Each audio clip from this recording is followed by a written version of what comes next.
Why why are you grinding up that sand like you were doing today? It just seems excessive. I don't know. I've never done that. But have you looked at it whenever you're not like the videos don't do it justice, but putting that stuff in with the squeegee and then wetting it and walking away from it and saying that's acceptable on a $100,000, $150,000 patio is not okay. Like the way that the finish on that, the way it looks, it's not acceptable. Is when you do that nail, what were you using? Like a spike? Yeah, the ass end of a spike. Yeah. So when you do Yeah. that and it's breaking the crust off that product, It's still hard underneath, right? It's not like a I'm poly just sand wondering where long term, does it affect, is uh, that crust harder? Is there a specific, like, is there some chemical that's the only, I watched a video a couple times so it would boost you up in the algorithm.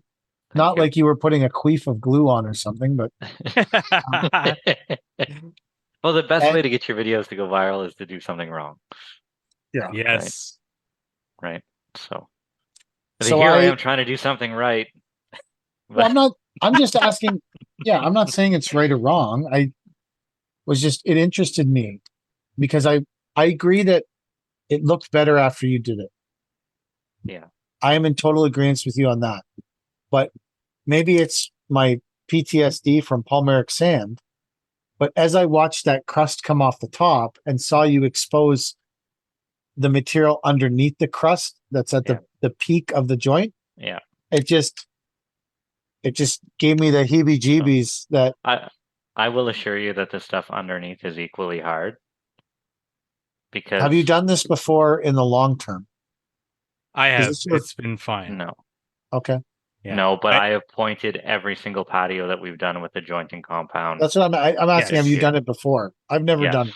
So yeah. It's I find the finish without it is less than stellar. Like Yeah. it's not a good finish. Like it you can't expect people to accept that. And I had a meeting with the client. He's like, we got to talk about this resin job or whatever. I said, it's not done. I got to point the whole thing. He's like, I don't really think you can. Like, he's like, it's hard. And I'm like, just trust me on this. And it literally took four of us to do the whole patio one day. So it's not like we didn't put the time in and try. It was hard work, but it looks a million times better after pointing it than it did with just leaving what it. does the manufacturer say about all this? Steph from Romex said you could have done it with a spoon when it's wet, which it's possible. Maybe you could have, but this is the best look that I could achieve. And the client he used to do a lot of tile himself as a tile contractor. He's like, you could have put it in with like a grout sponge and stuff, and like it doesn't act the same way when it's going into a joint. Did you use Romex on it? Yeah, Oh, okay. I haven't yeah, used it yet. Did you like it? Romex, did you use Ecofine?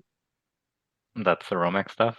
Yeah, Well, there's different ones. They've got a few different ones. The I don't Ecofine know. is the one that is for the small. We've used the Ecofine quite a few times. It is I think that's what I this is. It's I the wouldn't joints are small. I don't know. the Romex Ecofine is a product that if they were to sponsor this podcast, I would endorse it. Do It is a you, very nice product. Like is it it's more expensive than the No, other? same price. Really? But it's the it's finer, so it goes in Yeah. easier. Having used both, So if I install it in the morning, I point it before I leave and just allowing my time. If I install it at the end of the day, I point it the next day. And you don't get as much like scraping off. yeah, I wore the head straight off two nails doing this. Yeah, I bet. Like Yeah. it was labor intensive. I got some blisters from it, but results are A1. Like, Yeah, it definitely looks a lot better. yeah, I why couldn't did you use permeable resin on this porcelain tile? because the pool surround is completely flat for 4,500 square feet. And you cannot, absolutely, I am 100% positive you cannot try and slope this thing away from a pool and still have it look acceptable with a 3x3 tile. It's I hard agree. enough to have it work Unless you're sheet draining it one direction. Like, one direction, Right. correct. if you're Yeah. sheet draining 1 or 2%, if you have the ability to, but there's no way you can, at 3x3 tile, in my experience, if you're going between the pool and the house, Yeah. there's no fucking way you can do anything with that. Because you can't slope it on 1% towards the house, you can't slope it on 1% towards the pool, and you cannot swale 3x3 tiles. No, never. And you can't break off 4 different corners of a pool to sheet away, right? No. It's just not possible. This job, I don't want to toot my own horn, but it is like a 98% flawless install, looks beautiful. I know they say like this tile sometimes sounds hollow. You're walking around the whole thing, no hollow. And I could be eating my words next year whenever the frost fucking beats this thing to shit, and I have to go back. But right now, this thing looks incredible. How was cutting the porcelain? What did you use? I don't for know. I didn't cut a single inch of it. it? Okay. My guys did. But no, we bought one of those DeWalt battery saws, Oh yeah. and we put like a 7-inch tile blade on it, and the guys cut with that. They said it was great. They went through a couple blades. We tried the IQ tile blade or whatever, but the tiles are just 3x3. They're so big, they're hard to Yeah. maneuver on that saw and everything, right? So, and then we bought them a $500 grinder, DeWalt battery grinder, and they use that too, and they killed it. Like it looks great. Nice. But How yeah, many hours were you over on that project? a month, like, but 2 guys at a month, right? So Yeah. so if I lost $5,000, even 10 grand on the job to have it look the way it does, Yeah. The videos it, I've seen of it, it looked it amazing. yeah, like there's Portia Stone or whatever, they're gonna send out a professional crew to take pictures of it and shit once it's all done and wrapped up. But like, I mean, I could afford to eat shit on the install cost because I have other crews out there doing other stuff, making money, right? If And this I was asked all, that, yeah, I only asked that because when I want to do a porcelain job, I want to know. oh, it doesn't hurt my feelings that Yeah. I'm exposing that we probably, if that was all we had, we would have lost our shirt, right? But I would say if you want to do it the way I did it and are looking to price your porcelain tile job, I would go ×4, whatever your regular install rate is. Gotcha. What if the tiles weren't 3x3? What if they were smaller? You think that would have made it faster? No. I'm interested in this because we are starting a job on Tuesday of 4,000 square feet of really intricate porcelain tile.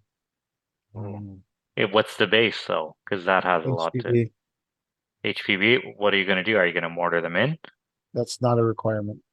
This is a commercial project, so we're following the spec. Yeah. Is it on synthetic base with those spacers, or is No, it just HPV and HPV spacers. inlay? HPT and spacers. I think someone's making a mistake, but with polysand whatever. in it. Hey, give her hell. Do what they ask of you. In that situation, maybe 4 times your regular price is high. If you're just looking to hit their spec and then get out of there. It is a complex pattern. I think Jordan and I worked it out to Jordan worked it out. I didn't work it out. I think Jordan and Derek worked it out they actually counted how many tiles they'd have to cut when we were pricing it. Really? There's 236 cuts or something. Oh, damn. I feel like we have that on our pool surround. So yeah. I'd say the battery saw is the best way to cut that stuff. The light, easy, no, not excessive torque like maybe a gas saw would be. I think I've only cut porcelain tile a couple times with the gas saw, and it's easy for it to slip Yeah. The because guys you're did a right, great because job it with over this. torques. Yeah. I don't know. I'm gonna do a porcelain full surround at my house. Oh yeah, Yeah. nice. It just looks incredible compared to what we're all used to putting interlock down. And I love interlock, right? But it can't hold a candle to this stuff. Yeah. So if we can set ourselves apart in the industry by being able to do this when not everybody can do this, maybe that's a good spot for us to be in. Because then the we can have- tile guys Is this realistically the kind of work that you're pursuing anyways then? Long term? no. But here we are in a hole If you with never nothing else to do. did another residential job again, would you be upset? Absolutely not. Me too. But when life gives you lemons, you make the best of it. Oh, And that's I am trying to cover all our bases. Like, right, we're not just a landscape company that does interlock. We also do trees and hydroseed and topsoil and retaining walls and countless other fucking things. Now we can add tile to this, and hey, we're not so bad at it. We didn't fuck it up so bad that we're getting sued for the job. So put it in the bag, and when we need to pull it out, we'll do it. Because if next year is anything like this year, I will pull out all the stops again to try and get every bit of work that I can, regardless whether it's tile or trees or shitty lift and relays. Yeah, I was just saying, if would it hurt your feelings if you never touched a residential job again? No. Or do you think No. after 10 years of doing straight commercial, be like, fuck, I really want a residential. I really want to go lose $5,000 with nails scraping some resin out of some dude's patio. Well, I would price it accordingly next time, right? This is also a learning experience for us. So For sure. here's a more interesting question. If you had priced this job accordingly, do you think you would have got the job? I think there would have been some room to go higher with our price based on what the client wanted. When you priced the job, did you know that you would have to mortar the tiles in place, or did you No. find that out after the job? Found that out after the fact. Okay, so that's a huge difference. Yeah. Yeah, absolutely. Right. Like So who changed that spec? You or the homeowner?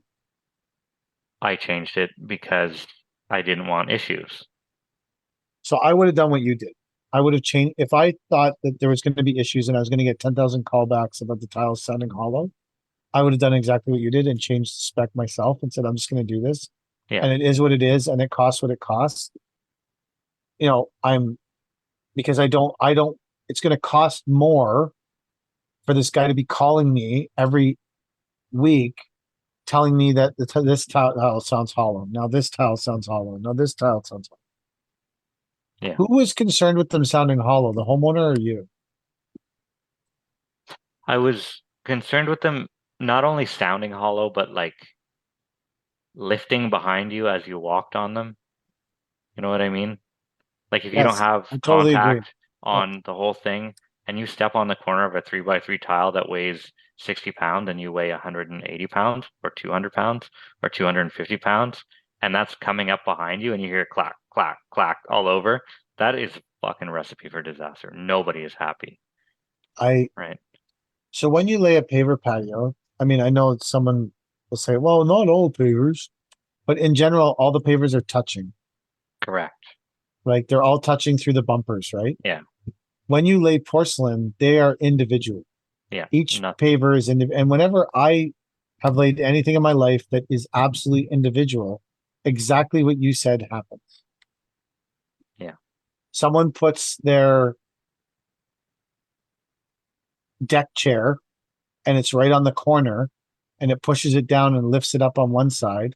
Yeah. And then someone puts their deck chair. I agree with exactly what you're saying. Like really the way to do porcelain tile would have been the best way to do that job would have been to pour a slab. Or slab. Yeah. Except now you have a real problem with getting rid of the water. Yeah. If you're going to do it perfectly flat, you can't drain the water through a concrete slab. Although unless you drill holes. Well, Jack just priced us.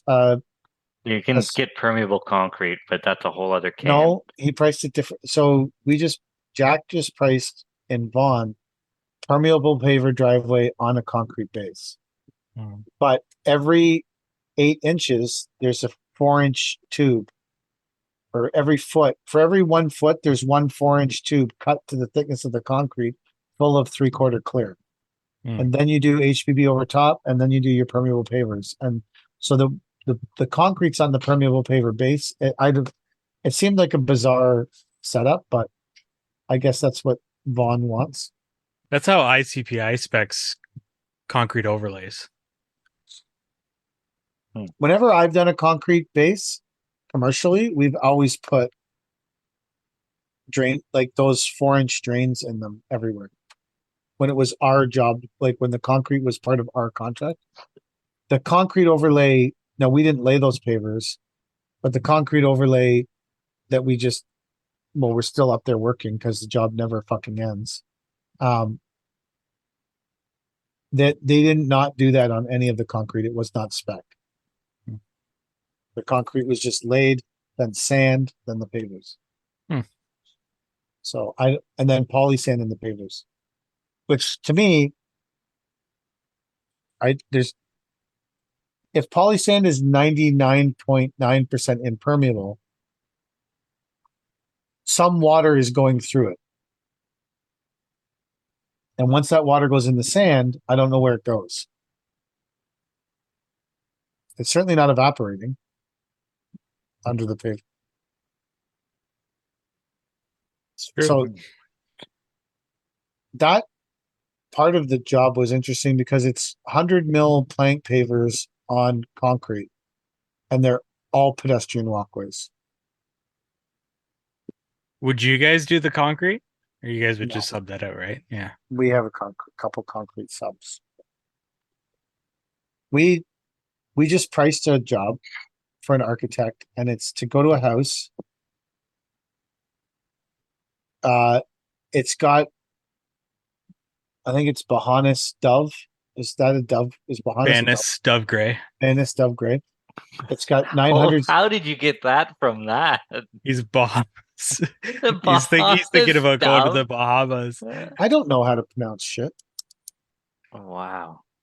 So the homeowners had the pool done 2 years ago.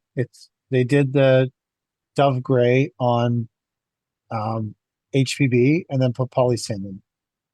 But similar to the porcelain tile that Chad's talking about, none of this has bumpers on it, and the tiles are 2x2. So there's been a shit ton of movement. So these people were like, fuck this. So we priced to lift all the natural stone, save it, allow if some breaks to buy more, excavate all the way around the pool, reroute any pool plumbing that needs to be rerouted, pour a concrete slab, and then wet lay the stone back onto the concrete slab, and then tuck point it. Because the homeowners are that sick of of it moving around. What do you think's cheaper, to do it that way or the way that I did it?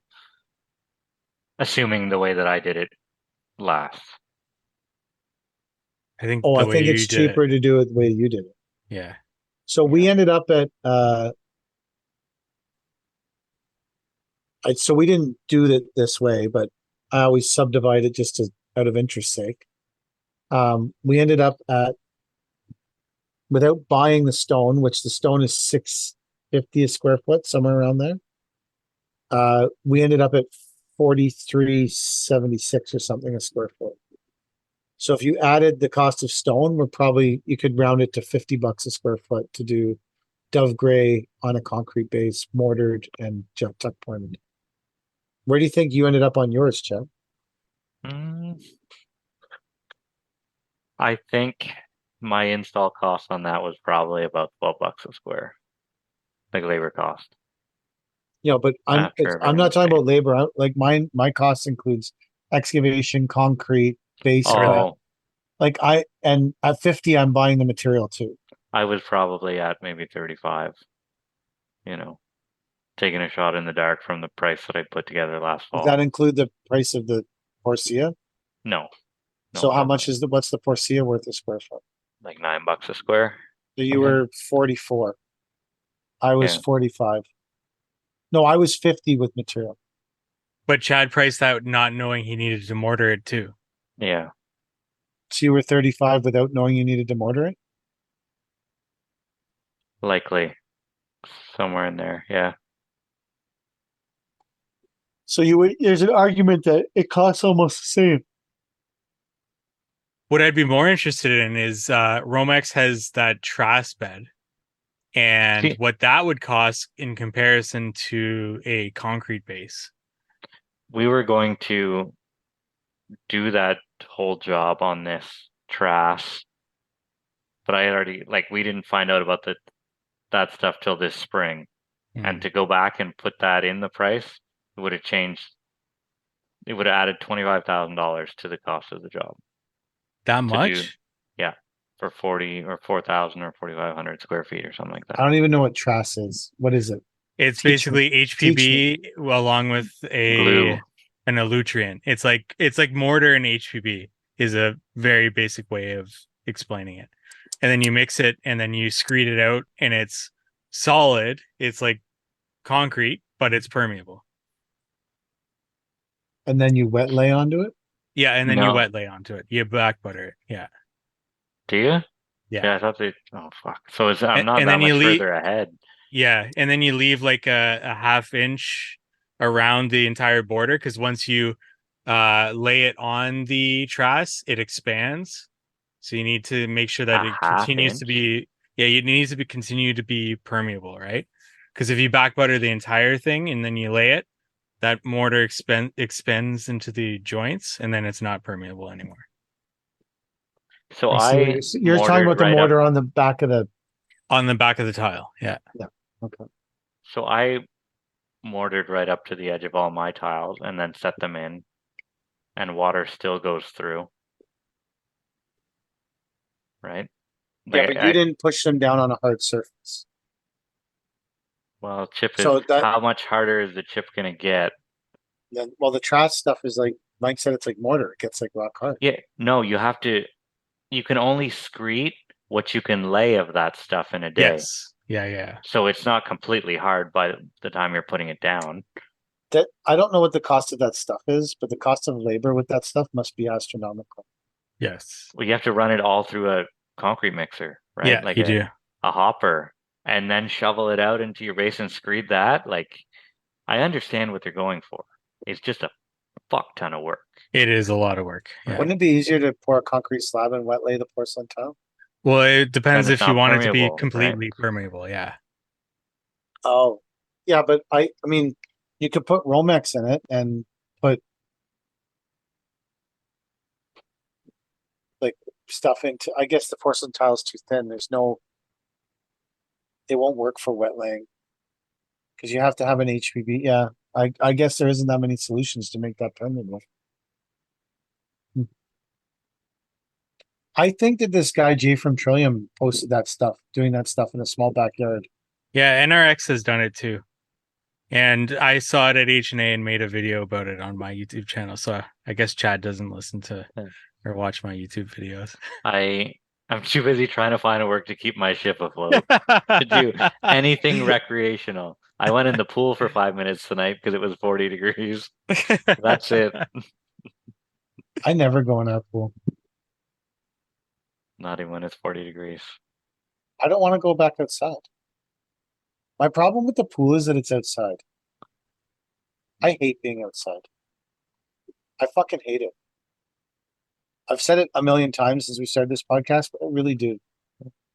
I don't like being outside for any reason. Did you used to like it? No. Not even when you were younger? No. Huh. You know what I used to like about it when I was younger? You know what? I think I think that one of the main things, two main things attracted me to this profession. One was at the time when I really started heavily in this profession, I smoked 3 packs a day. And so there's a great reason to do this for a living. And then the second thing is, at a young age, in a very short time, because I was remotely willing to take responsibility for anything, I quickly accelerated to a position of some kind of authority. And I really fucking hate people telling me what to do. I think those are two things that definitely, the ability to smoke was probably more important than the authority thing. But the other thing was, because I was willing to take, I think when I first started, the most annoying thing was not getting to choose when I ate lunch. You know, some dude just said, "It's break time now, eat your lunch." I'm not really that hungry right now, though. I don't really want to eat lunch now. Eat your lunch. You'd fit in and great at my company where there's no time to There's eat no lunch. time to eat lunch. There's no set time. Yeah, the inspiration for me becoming a foreman and a position of authority was 100%. I wanted to decide when I ate lunch. I don't like someone telling me when to eat. I'm not a child. I don't want to ask permission to eat or go to the bathroom. I just want to do that shit. But do you see how sometimes, as the boss or as the foreman, you have to treat landscape laborers as children Oh yeah. because they act like children? So you have to tell them things like when they can eat or when they Yeah. can go have a smoke or whatever on a school site where they have to go to the fucking sidewalk for 15 minutes and have their smoke and then come back to work. It's That seems excessive if the school's closed. well, yeah, I don't know. Maybe The it is. rumor is that you can still get a ticket, and I don't know. Maybe you can. Get a ticket for what? Smoking on school property, and school's not Who gives you the ticket? by law. So they're just roaming around to catch you smoking on school property? Well, not me personally, but yeah. How many times have you encountered a bylaw officer at a school job in your life? No more than once or twice. You have actually encountered a bylaw officer. Someone who has the ability to issue you the ticket. Maybe not by law himself, but somebody there who can give you a ticket. One time we worked for a home builder, a scummy piece of shit home builder. And they had this safety guy who would drive around. He was a huge guy, like 7'1", 7'2", and he would drive around in a Geo Metro, which would be like a Chevy Aveo right now. Like he would drive around in like a Chevy Aveo size car, and it had like flashing lights and stickers on it that said safety patrol and all this shit. Like, and he one time got out at a job site of ours and tried to write me a ticket for something. How did that go over? And that's when I was like really crazy. And I think I chased him back to his car with a shovel, trying to beat him. And I remember screaming at him repetitively, "Get in your clown car and get the fuck out of here and never come back, you motherfucker," over and over again. And then I know there was a lot of emails that went to the office about my behavior and that he felt threatened. And when the owner of Ridge Lake came to me and said, "Hey, the guy said you were swinging a shovel at him and he felt threatened," I said I was, because I don't want him there. And he threatened to write me a ticket. Who is he to write me a ticket? Yeah. Fucking see. I'm like, and I kept saying, who am I paying for this? Like, I'm what, paying the home builder? You got fined for not wearing your hard hat, or I don't remember what offense I committed. Probably a hard hat back then. That would be my guess. I remember that guy, stupid clown guy. And then every time he came around after that and got out of his car, I would go over and start screaming at him more. "You rat piece of shit. Call my fucking boss, you motherfucker." And then eventually he just stopped coming to our job site. Perfect. Because we chased him away. Well, I guess more I chased him away. But, That's what you needed. uh, well, I guess he was just trying to help me be safe. Oh, I had this crazy thing happen to me today. So Nice. I was in Brooklyn on Highway 2, and downtown Brooklyn, there's like a single lane and then a bunch of cars parked in the other lane, like street parking. And one of these people on these electric motorcycles went flying past me, and they were in between me and the parked cars. And there's probably 20 cars in front of me to get to the lights. So I'm sitting, and the guy they were wearing cheap bike helmets on this electric motorcycle thing that probably goes like 40, 50 kilometers an hour. And they were whipping through there. And there was a guy sitting on the back of it, with his hands behind holding. And I was sitting just waiting for the light to turn. And all of a sudden, the young kid that was on the back of the motorcycle was flying through the air head over heels and then landed. And I think he died. And they shoved him off the road. And then I drove by. It was crazy.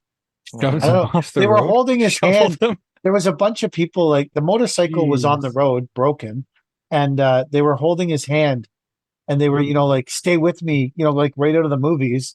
And I was like, stupid fucker, you should have worn a proper hat. You shouldn't have been riding that Wow. stupid electric bike. And so I just ran over the pieces of the motorcycle that were there with the truck and kept going. What was I going to do to help the situation? My first aid card is expired. And there was a bunch of people praying. And once you see people praying, you know everything's going to be okay. When has praying not solved the world's problems? Well, I think there's a conflict going on right now that would. Yeah. What? Oh man. So I went by and I looked over and I was like, thoughts and prayers. And I kept You going. helped. Prayers. I helped. I thought, Yeah. thoughts and prayers, kid. Guess you And then shouldn't have been ran riding. over the rest of his motorcycle. I then ran over whatever mangy piece. Well, no, the guy who was riding the motorcycle was the one holding the other guy, the guy on the back of, because the guy riding the motorcycle, I don't know exactly what happened to him, but the guy on the back of the motorcycle literally flew like 10 feet in the air going head over heels and then landed on his head, I guess. He looked like he was in bad shape. Yikes. He did Yeah, not look well. Instagram has been serving me up like accidents, like stuff like that. Constantly. It's the first thing in my feed all the time. Why? Were you talking about accidents or something? I have no idea. But there's been a bunch of different pages that have been serving me that stuff up. I will say today in the luxury pickup truck, I did have the air cooled seats on, Jack. Oh yeah. Yeah. You know what I dislike about them? When you get in and you start the truck, it starts the AC seats on low. And I always have to switch it to high right off the bat. Oh, and mine starts on high. It starts with 3 Does it? bars. Yeah, Mine starts on low. Maybe it's a preset I can change. I don't know. But I don't want to get in on low. I want to get in on high. I want to dry my arse right out. Yeah. As soon as I get in there. Well, why wouldn't you? I don't know. So maybe When we drive to H&A, is there going to be cooled seats that massage us? I've been looking into it. I'm not sure if I got the massage seat option. How could you pay $140,000 for this truck and not get the massage seat I don't know. option? It's like those are like the premium. How level much more seats could or this something. truck I don't know. be? I don't know. My God. There's not much more room to make it expensive, considering the dually was $200 more than this one. Wow. But they haven't given me any documentation as to where this truck is or what's going on. Is it close to being built? Is it not even started yet? I have no clue. If I could make a request, could the back seat have all the luxury add-ons? Well, if it's not too late, I'll call the dealer tomorrow. Okay. Mike's Thank you so asking. much. Mike wants you to add the gun safe, The gun safe. Yeah. Great. the moonroof. No, I if can't me and believe- PK are going to be sitting in the back, we might as well have the whole package. Who's sitting in the front? My As file Chad's, his my paperwork. paperwork. He's already said he doesn't move Yeah, that. you're right. The paperwork And will be you're in the sitting front. in the back. You're fucking right. The paperwork will be in the front. How far away is this place? Where are we going? Kentucky? 8 hours. 8 hours? Should Plus we minus reserve a 4? fucking? Yeah, I was gonna say, why don't you get that big Airbnb, that 12-man one, and then Should we? we can sell the spots to everybody who waited till the last minute to get in with Yeah. How us much is at a a premium. 12-man Airbnb in Kentucky? I'll take a look at that. Probably not right now though. That's fine. It takes a bit. Are Well, you? we do. Sorry, Yeah, go ahead, Mike. No, you go ahead if it's on the same topic because I was about to It's change not. topics. Change Okay. topics. All right. We have a question here that I haven't gotten to for about 6 months, maybe. Didn't we have a half-answered question from a long time ago too? This we just cut off? I think I briefly brought this one up, but it wasn't. We didn't really touch on it a whole lot. We immediately kind of changed course here. But there was a message that just came through that I screenshotted that I want to tackle because it's about trucks, luxury trucks. This person said, and I told them I would share it, but I'd keep their name anonymous just because of what they shared here. They said, I have a take on the luxury truck talk. I like my cloth seat truck because I feel less guilty picking my concrete boogers while I drive after cutting all day. Hopefully one of you relates to this. And I love the podcast. Thank you guys for always keeping it real. So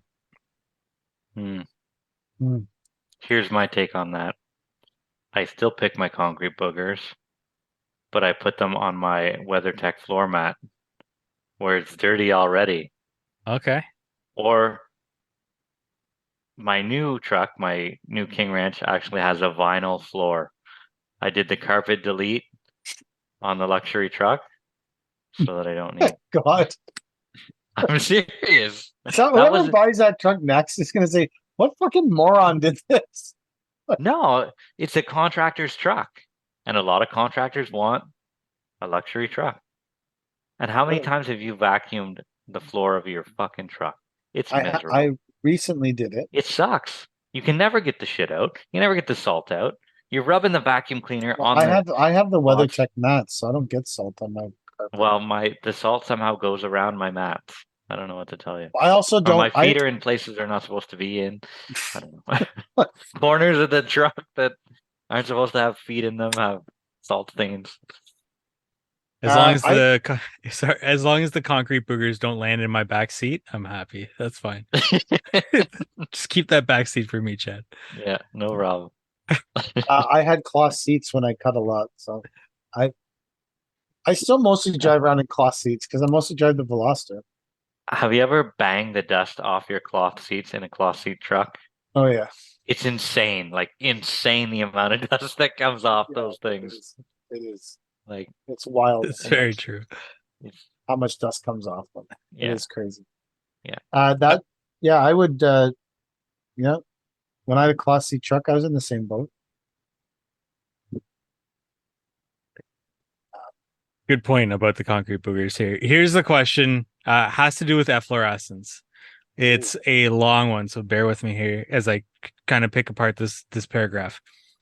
So this was in relation to a couple of videos that I put out on my YouTube channel.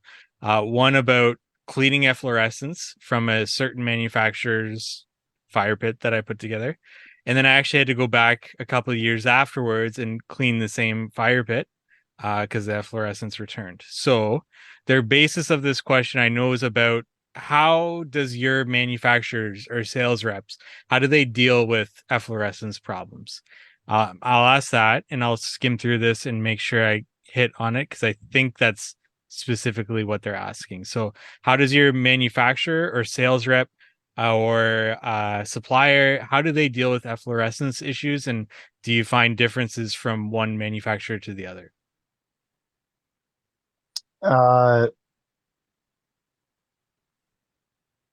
So when I have some experience dealing with this on the other side, maybe. So there was a letter. You had to bring the letter. I've used the letter.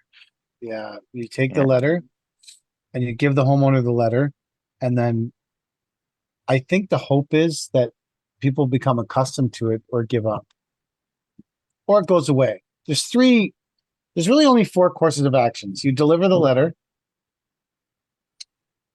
The person accepts the letter for what it is, and then over Very the quick. course, What letter is like who is it? This isn't the contractor. This is no, the the manufacturer. so the manufacturer that I did or didn't work for has a letter that Chad's obviously seen. I've Mhm. never seen it. I used the letter. You've used the letter. So I the haven't used the manufacturer letter. gave you the letter, Chad, for you to use? Yeah, it's like a generic letter that Just says that efflorescence is a byproduct of concrete. yeah, Deal with it's it. natural. Yeah. No I'm gonna way. try and pull it up, and if I'll find it somewhere. How many years ago So was I've that? delivered the letter. Okay. I felt like Block Techo's take on efflorescence at the back of their catalog, where it says some. I haven't read their catalog lately, so this is from a while ago. Full disclosure, but it says something like efflorescence isn't our fucking problem. Don't fucking call us. So I got a copy of this letter right here. You want me to read it? Read the letter. Okay, this is addressed to the client who had the problem with efflorescence. I won't say the guy's name. Mr. Perriard, to follow up with this to follow up with our discussion on August 23rd, 2021, we would like to inform you that we have analyzed the situation. Analyzed. We have concluded that there's efflorescence on the products in question. Efflorescence is a natural phenomenon that can be found in all concrete products. The phenomenon tends to diminish with time. See annexed documentation from additional explications. Once again, the structural integrity of the project is in no way affected. Consequently, we suggest you wait 1 year after installation of the product to proceed to the cleaning. After 1 year, if there is still no improvement, please contact us so we can revisit your home and reassess the situation. Finally, we would like to recommend you that Confirm products are guaranteed. You'll find the terms to our guarantee on the website provided. And then it's a whole spiel of what is efflorescence, where do the salts come from, shit like What did that. it say in the back of the catalog, Wayne? Yeah, it's not covered under their warranty. You should read it. All right. It's in the catalog. There's Yeah, it's nothing. public. We're not hiding anything. All right, so there's 2 different areas where it's covered. One under a title just for efflorescence, as well as one under the following conditions or events are not covered by the warranty. That one's a lot shorter, so I'll read that. Efflorescence, polymeric sand, haze, or construction-borne residue is not covered under warranty. Under the efflorescence heading, this warranty does not apply to efflorescence. Efflorescence is a naturally occurring process in all concrete products, which sometimes appears in the form of a white powdery film on pavement surface.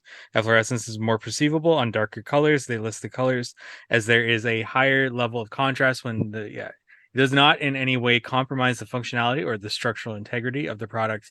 Although efflorescence can not be prevented, it will wash off over time or can be cleaned with efflorescence cleaner. Accepts no responsibility or liability for this condition. So, just when you read both of those things, both of those items stress it does not affect the structural integrity.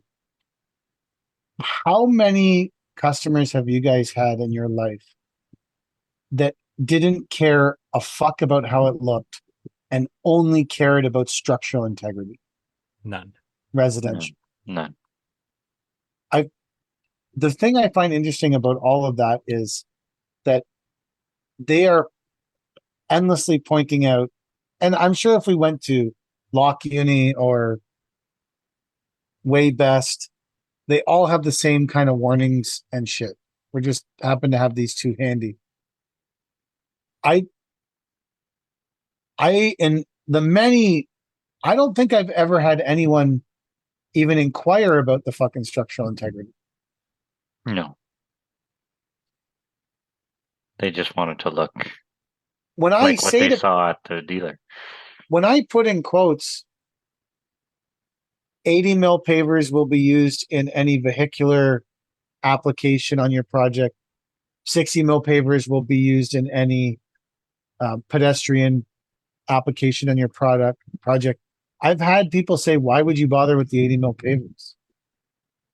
Not, I don't give a shit if there's white stuff all over. I need structural integrity.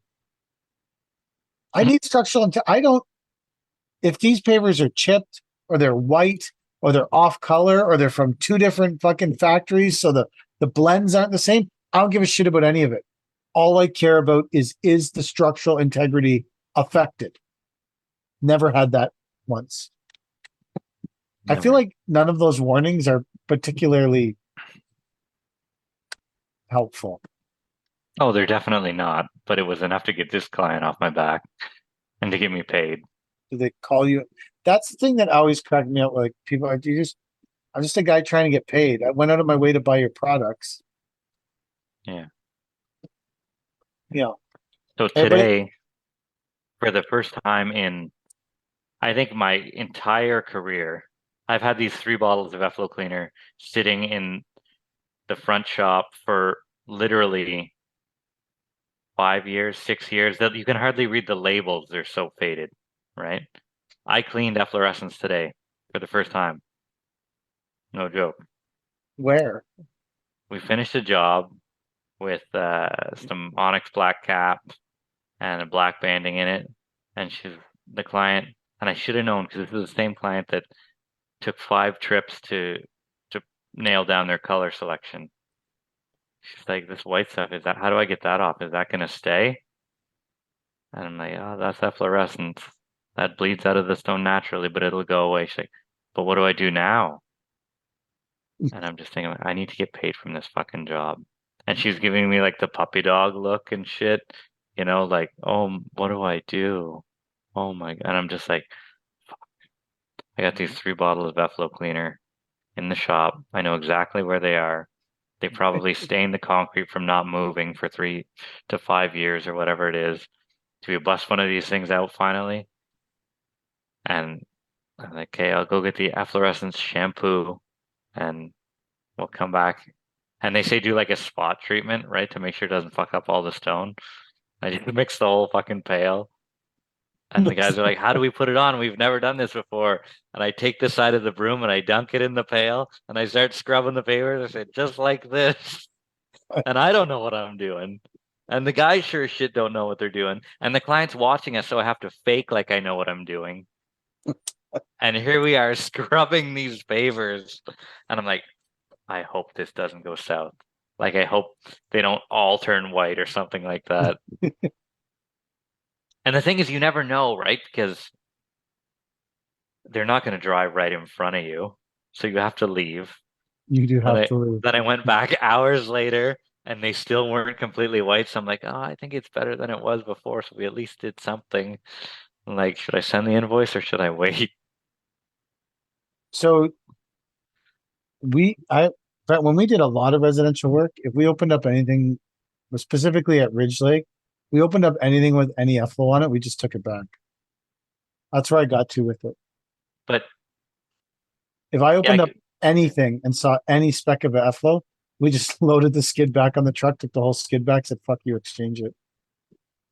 Because I got like so much, every single job,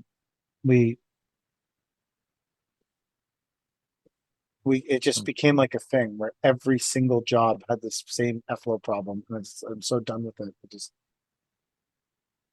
You know what doesn't have effluent? Porcelain tile. Porcelain tile. You might have to butter back in every stone. Yeah. No fucking effluent. Yeah. I'll never get a call for the effluent on that stuff. Like when we started using the EcoFine, this episode should be sponsored by fucking Romex. When we started using the EcoFine, it was more expensive, and I literally I don't even care.